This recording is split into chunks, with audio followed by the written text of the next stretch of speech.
장례식을 다녀올 때마다 조금은 어색한, 이제는 익숙해졌는데도 또 어색한 분위기가 하나 있습니다.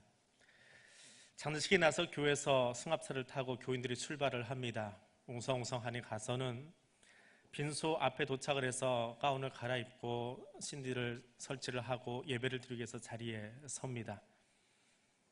찬송과 설교가 끝나고 유가족과 인사가 끝나고 그 영정을 앞세운 유가족들 따라서 찬송을 부르면서 환송 예배를 드리곤 합니다. 고인을 모신 관이 영구차에 실리고 나면 유가족들은 차를 타고 출발하는데, 차가 출발함과 동시에 뒤에 남아있던 성도들은 가운을 벗으면서 서로 인사를 나눕니다. 지금 어디 가요? 나는 아기 보러 가요. 나는 직장으로 가요. 나 이제 교회 가야지, 밥 먹으러 가야지, 그러면서 웃으면서 이야기를 나누는 장면이 있습니다. 그나마 그곳은 영구차가 나가고 있기에 조금 그래도 덜 이렇게 소란스럽습니다. 위로 예배를 간다 치면 방금 저 방에서는 엄숙하게 예배 드렸던 사람들이 문턱을 넘어서 식당 쪽으로 들어오고 나면 웅성웅성하면서 이야기를 나누고 웃고 즐기는 장면들을 보게 되어집니다. 처음 장례식을 가기 시작할 때에 왠지 예의가 아닌 것 같아서 얼굴을 일부러 좀 근엄하게 하고 표정 안 만들고 웃지 않고 누가 말 걸어도 그냥 일부러 고개만 숙이고 있곤 했었습니다. 근데 이제는 그냥 그러려니 합니다. 저쪽 방은 인사 받는 곳, 여기는 밥 먹는 곳, 그렇게 앉아 있습니다. 그럼 기독교의 궁극적인 희망이 뭘까요? 이 세상을 벗어나서 천국 가는 것인가요? CCM에 이런 찬양이 하나 있습니다. 틀어주세요.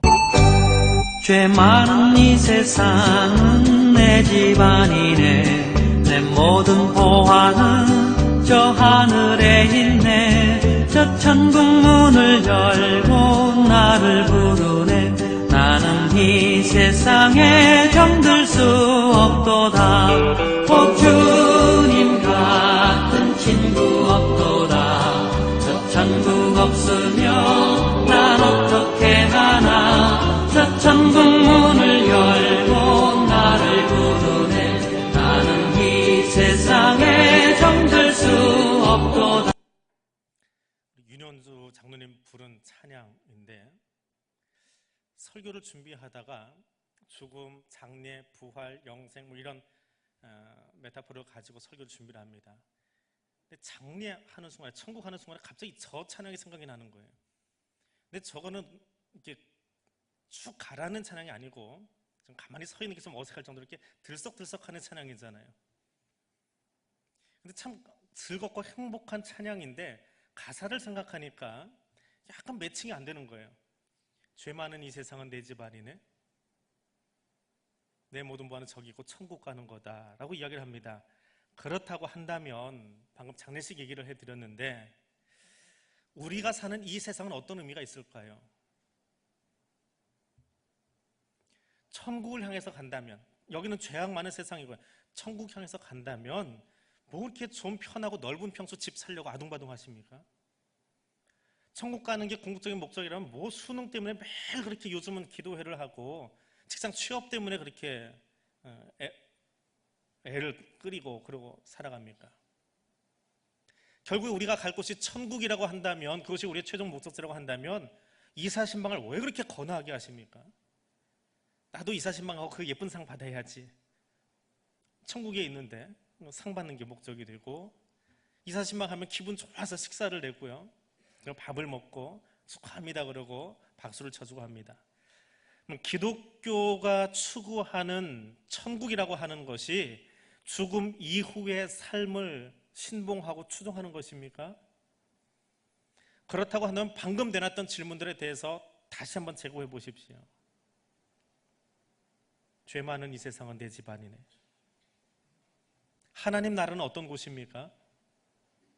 신학적이고 철학적인 정의도 중요하지만 지금 내가 살고 있는 이 땅은 어떤 의미가 있느냐라고 하는 겁니다.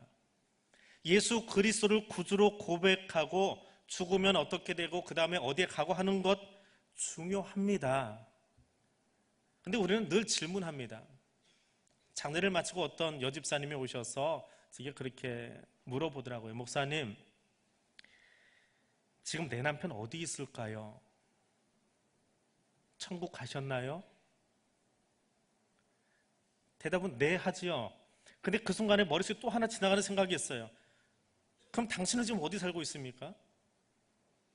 그 말은 밖으로 내뱉지 못했는데 남편 천국 가셨냐고 궁금해서 물어보는 거예요. 신앙생활 어찌어찌 하다 갔는데 그 사람 천국 갔다고 이야기하면 당신은 지금 어디 사시냐고요? 지옥에 사는 거예요? 우리 질문하고 답하는 걸 잘 해야 됩니다. 그리고 사실 이 질문은 계속 필요해요. 하지 말라는 게 아니고 해보아야 합니다. 그래야 우리가 사는 땅에 대한 정의를 내릴 수 있고 왜 지금 신앙생활을 하고 있는지, 왜 그렇게 열심을 내서 지평수를 넓히고 수능시험을 준비하고 취업을 준비하고 자녀를 기도하고 하는지 그 답이 나오거든요. 그렇지 않으면 헛사는 거예요. 신앙생활 헛하는 거예요. 여기는 어디입니까? 오늘 요한 사도는 그의 서신에서 세상을 살고 있는 그리스도인의 위치에 대해서 이야기하고 있습니다. 이 세상에서 나의 위치는 어디냐? 그리스도인과 이 세상은 어떤 관계가 있느냐라고 하는 겁니다. 오늘 그 세 가지만 말씀드리겠습니다. 첫 번째는 하나님 나라는 생명의 법이 통치하는 곳입니다. 자, 부활을 이야기하려면 죽음을 먼저 이야기해야 된다. 맞습니까? 틀립니까? 자, 앞에 장례 이야기 해놓고 막 질문을 이리 갔다 저리 갔다 해놓으니까 헷갈리시지요? 1, 2부 똑같아요. 이 분위기가. 19세기에 목사가 안 된 것이 참 다행이에요. 설교 준비하다 보니까 그런 글이 있더라고요.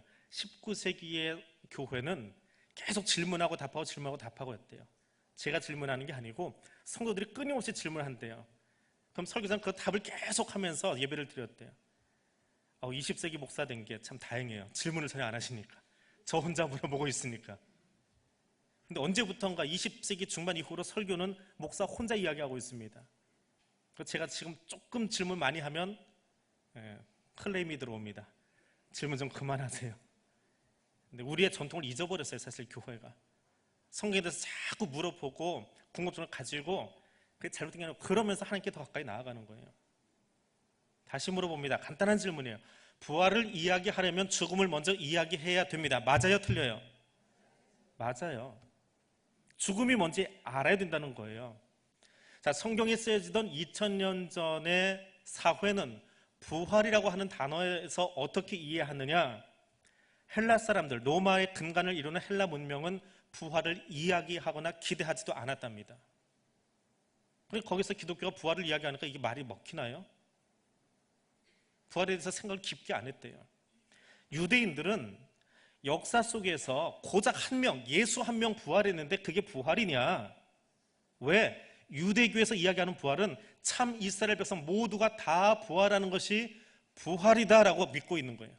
근데 예수 하나 부활하는 것이 뭘 부활이냐? 그건 아니다. 그건 뭔가 누머다. 그렇게 넘어갔습니다. 자, 그렇게 살아가던 사람들, 영지주의와 유대교 사이에서 방황하고 있던 그리스도인들에게 사도 요한이 이 책을 쓴 거예요. 이 서신을 쓴 겁니다. 그리스도인은 어떻게 살아야 되느냐라고 하는 것입니다. 다시 장례 이야기로 돌아와서 장례를 마치면 고인은 천국으로 가셨습니다. 그럼 남은 사람들은 상실감, 애도의 시간을 깊이 감당해야 됩니다. 사실은 굉장히 힘든 시간이에요. 오래 걸립니다. 하루 이틀에 끝나는 이야기는 아닙니다. 장례는 참 어렵습니다. 지금도 장례식 인도하러 가는 것은 개인적으로 굉장히 어려워요. 집집마다 사정이 다 다르고 내용이 다르기 때문에 누구는 그래요. 속편하게 목사님 설교 온 거 그냥 하나 가지고 돌리세요.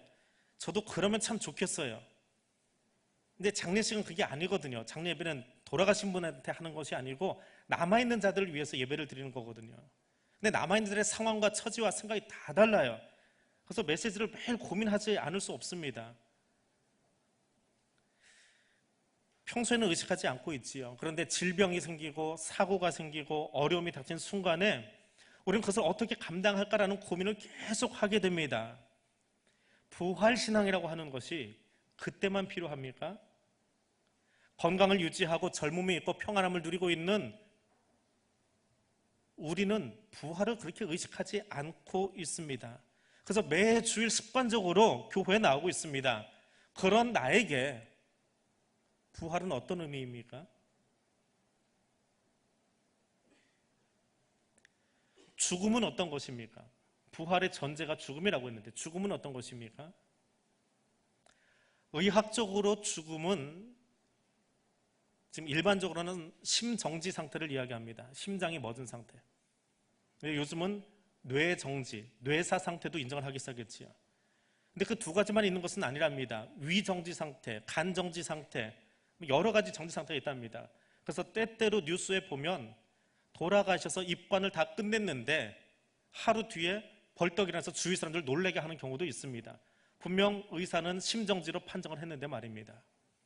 너무나 판정하기 어려운 사건이라서 아무나 하는 것이 아니라 우리 사회는 그것을 전문가 집단에 맡겨놓았습니다.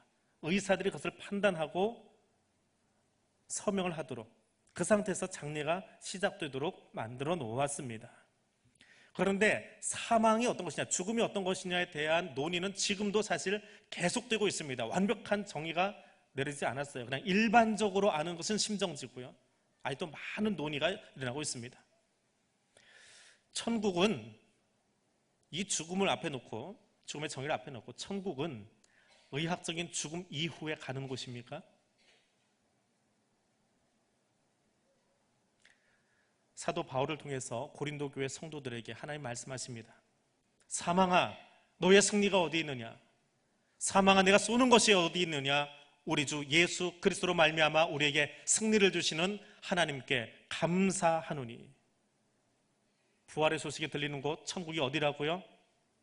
사망이 더 이상 내 삶을 지배하지 못하게 된 그날이 부활의 날이에요. 사망의 그림자가 나를 더 이상 누르지 않게 된 그날이요. 부활하신 예수 그리스도께서 나의 주인 되어 주신 그날 말입니다. 사망의 권세가, 사탄의 권세가 예수 그리스도의 십자가로 말미암아서 더 이상 내게 힘을 발휘하지 못하게 된 그날이 사망이 죽게 된 날이에요. 바로 그날이 나는 부활하신 예수 그리스도의 생명의 법 아래 머물게 된 날이더라 라고 하는 것입니다. 그럼 여러분 스스로에게 물어보십시오. 나는 지금 사망의 권세의 지배를 받고 있습니까? 아니면 생명의 법이 나를 지배하고 있습니까? 때로는 병치레도 합니다. 때로는 우울한 감정도 찾아옵니다. 때로는 슬픔도 있습니다. 그러나 그 슬픔과 우울함과 병치레들이 나를 지배하지 못하는 것은 부활하신 예수의 생명이 내 안에 있기 때문에 그렇습니다.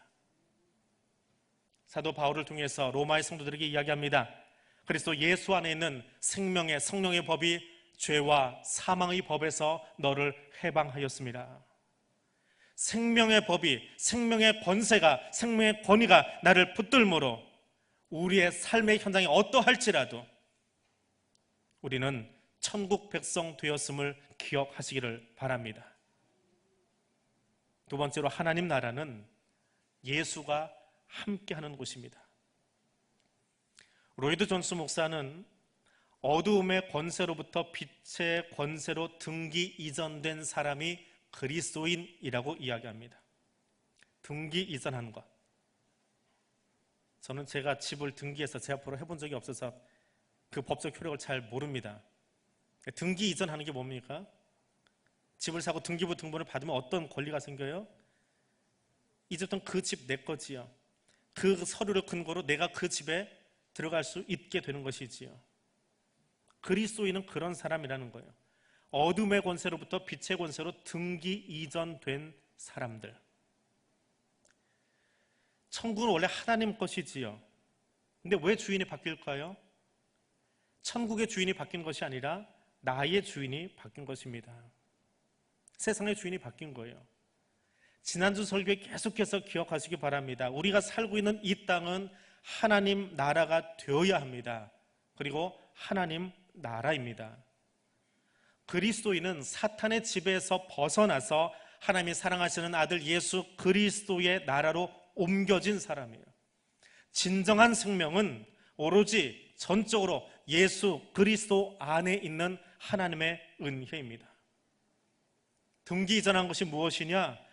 은혜를 경험한 사람, 십자가의 은혜를 경험한 사람들이 모여 있는 겁니다. 찬송가 438장에 이런 가사가 1절에 나옵니다. 내 영혼이 은총 입어 중한죄 짐 벗고 보니 슬픔 많은 이 세상도 천국으로 변화하도다. 천국이 어디요? 슬픔이 있고 눈물이 가득한 그곳. 그런데 그곳에서 나의 죄를 용서해 주신 예수 그리스도가 함께 하시면 그곳이 천국 되어짐을 믿으시기 바랍니다. 톡투유라고 하는 프로그램이 있습니다. 거기에 23살 된 청년이죠. 여자 패널이 나와서 자기 고백을 합니다. 대학을 다니면서 아마 디자인을 배운 것 같아요. 그래서 디자인 편집을 배우고 나는 이 일을 계속 하고 싶다. 그래서 그 전문 회사에 취업을 했습니다. 디자인 편집을 합니다. 이력서에 써가지고 취업을 했습니다. 취업한 그 다음날 회사에 출근했더니 직장 상사가 자기에게 일을 시킵니다. 오후 5시가 되면 우리 교회도 있어요. 이 본당 청소하는 큰 청소기, 산업용 청소기 있습니다. 그걸 들고 사장실을 가서 청소를 하고 그다음에 전무실을 청소를 하고 그리고 이 사무실을 청소하고 책상을 닦아놓고 퇴근하세요. 그런가 보다. 첫 번째 일이니까 그렇게 했습니다. 다음날 출근을 했더니 아무개씨 여기 커피요. 아무개씨 여기 커피요. 커피를 타가기 시작합니다.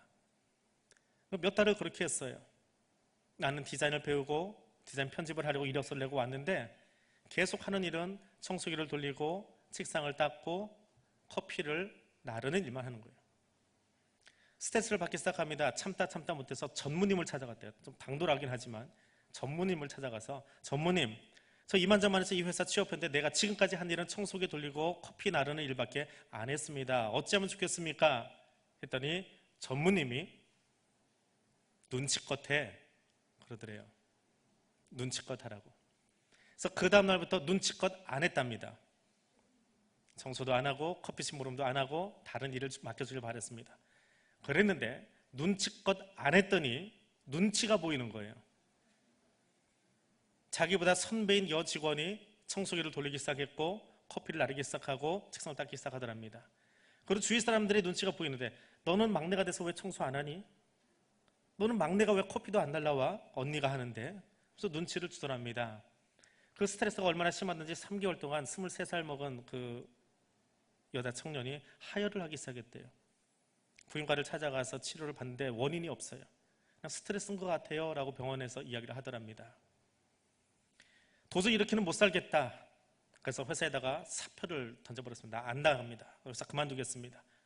그 사표를 던지고 다음 주부터 회사 그만두는 거예요. 퇴사하기로.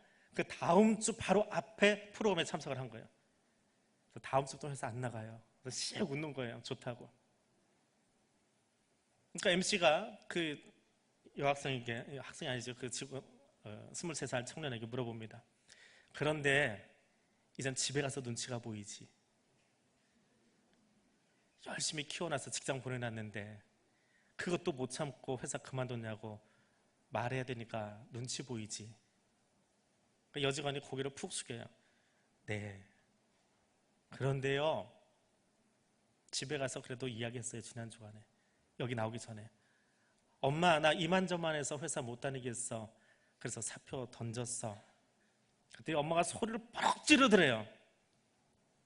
그딴 놈의 회사가 다 있냐고. 어디 그런 소중한 데를 갖다 그렇게 사용하냐고. 너 잘했어. 잘 던졌어. 다니지 마. 괜찮아. 너 너무 힘들었겠다. 그러는 엄마가 그 아이를 안아주더래요. 근데 그 순간에 그 몇 달 동안 쌓였던 모든 스트레스가 다 없어져 버리더래요. 그 엄마의 한마디에. 힘들고 어려운 것이 사회생활 맞습니다. MC가 그 관객들에서 물어보는 거예요. 그 청년의 이야기가 끝난 다음에 다 고개 숙이세요. 눈 감고. 자, 오늘 로또가 당첨되면 직장 때려치겠다 하는 사람 손 들어보세요. 으르르 손을 들더래요. 그게 직장 생활이지요. 어렵고 힘들고 참 치사한 곳. 그런데 누군가는 참고 있고요. 누군가는 덤벼들고 있고요. 누군가는 울고 있고요. 그런데 그곳에 나를 이해해주고 위로해주고 안아줄 수 있는 엄마만 있으면 돼요. 그러면 이겨낼 수 있다고요. 마찬가지입니다.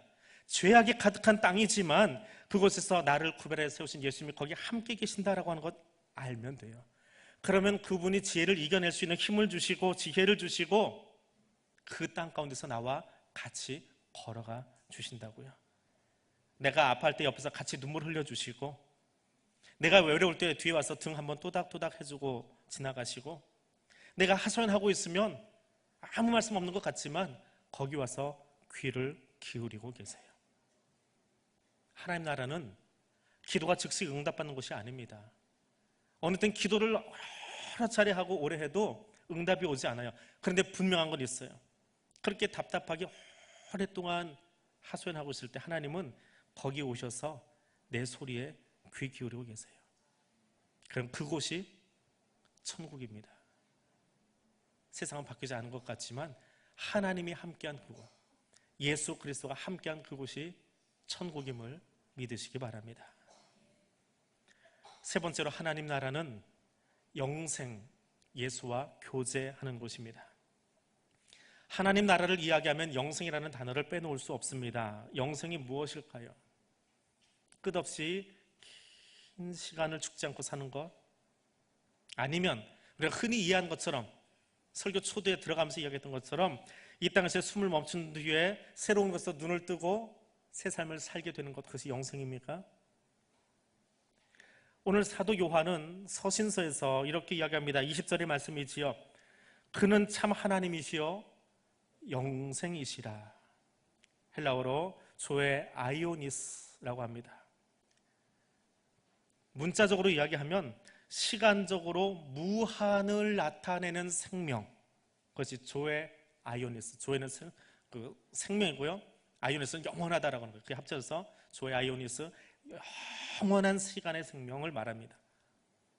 그런데 본문에서는 요한 1서에서 나오는 이 영생이라고 하는 이 말은요, 무한한 시간을 오래 사는 그 이야기를 하는 것이 아니라 하나님에게서 우리에게 온 영적인 특징을 이야기하기 위해서 이 단어를 쓰고 있어요. 그 특징이 무엇이냐 하면 하나님을 알고 그와 교제할 수 있는 생명, 하나님께서 주시는 것들을 풍성하게 누릴 수 있는 생명, 하나님 앞에서 그분 때문에 담대하게 살아갈 수 있는 생명력, 이것이 영생이라는 겁니다. 천국은 어떤 곳입니까? 쉽게 이야기하면 영생을 누리는 곳이지요. 그럼 앞에 있는 이 요한의 정의를 따라서 들어가 보니까 천국은 어떤 곳이요? 그리스도이신 예수와 생명의 교제를 나누고 그분이 주신 은혜의 풍성함을 나누고 누리고 살아가면 그곳이 천국임을 믿으시기 바랍니다. 그렇다면 어느 장소, 어느 시간, 어느 자리에서 우리는 이 누림을, 이 나눔을, 이 천국을 경험할 수 있을까요?